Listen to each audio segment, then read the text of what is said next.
Hi, I'm Mads Torgersen, and I'm a program manager on the C# language design team. I'll give you a quick tour through the features we're adding to the next version of C#. In C#6, we decided not to add big new concepts that you have to wrap your head around.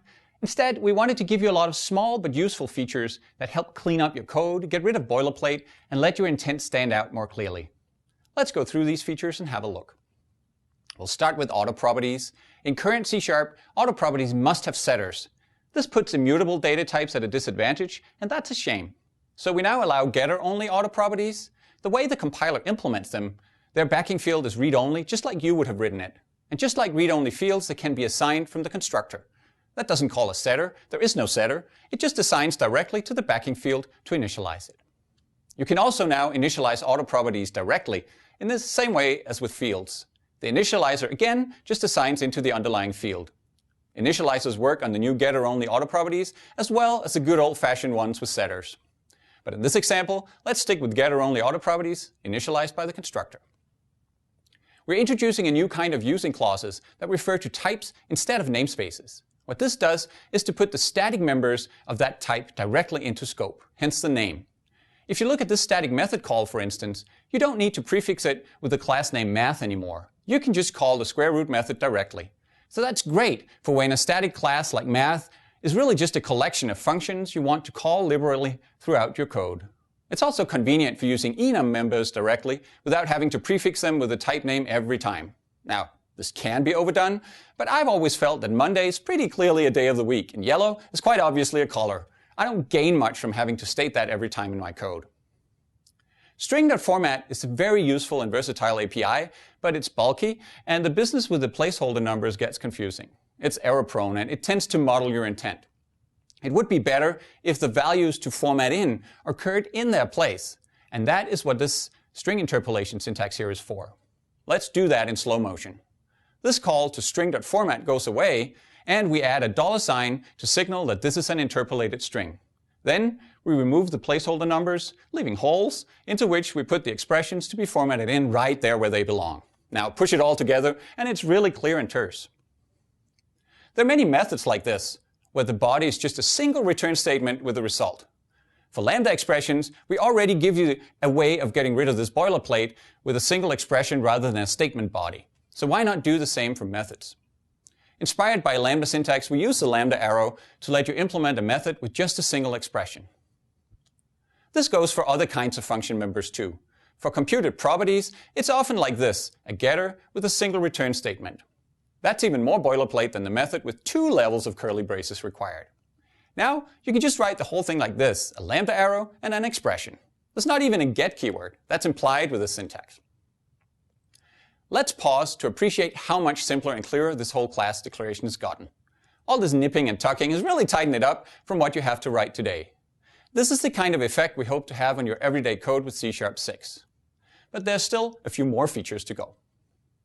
Here's a method to turn points into JSON objects. Today, you can initialize properties in an object initializer, but index setters like these still have to be assigned in separate statements. Now, we're extending object initializers to let you assign to indices inside them, with the obvious square bracket syntax here. So the J object can be initialized declaratively in one expression. That, by the way, leads to a cascading effect of simplification. We don't need the temporary variable anymore, and now we have this pattern of just a single return statement, so in fact we can turn the whole body into an expression, just like you saw a little bit earlier.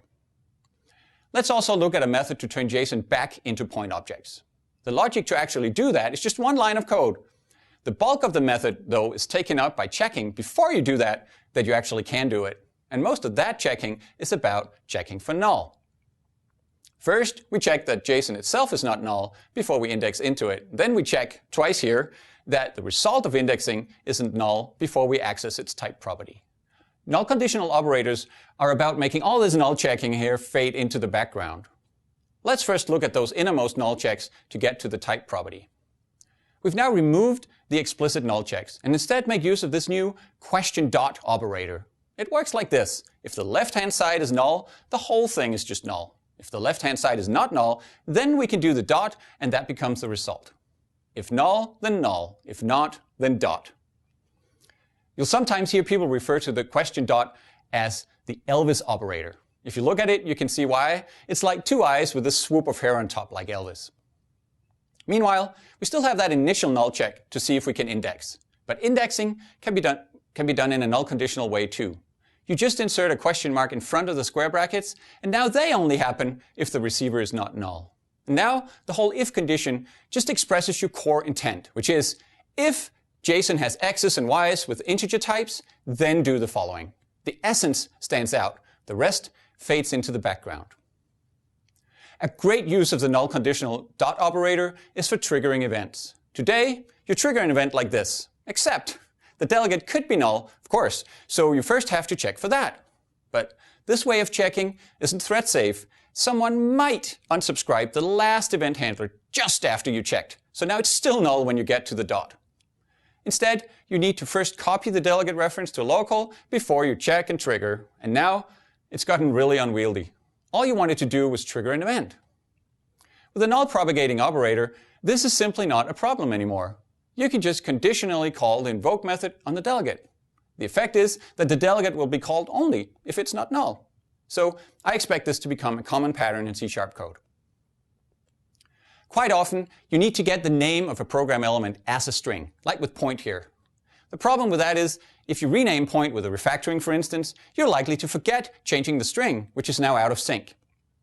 The name of operator gets you that string, but it knows what program element you're talking about and ensures that it actually exists. So if you do rename it, the string changes too. We have made a few improvements around catch and finally clauses. Our sister languages, Visual Basic, F#, they both allow a catch block to filter its exceptions before catching them. Now C# allows it too. This is better than catching and rethrowing, because when you rethrow an exception, you lose the information about where it originally occurred. It also just looks better, right? You can now have await expressions in catch and finally blocks. This was really just an implementation challenge, shall we say, and we've now figured out an efficient solution to it. So lifting this restriction should be welcome news. It's a common enough scenario with more and more APIs being async, so why wouldn't you want to call them in catch and finally blocks? And the workarounds that you have to use today, they're pretty nasty. I hope you're as excited as I am to get to clean up your code with C#6. If you want to learn more, head on over to .NET Roslyn on GitHub, which is where we hang out these days. I publish the language design notes there on a running basis, and there's lots of community discussion. Also, you can find links to more resources there. So, have fun with C#6, and thanks for watching.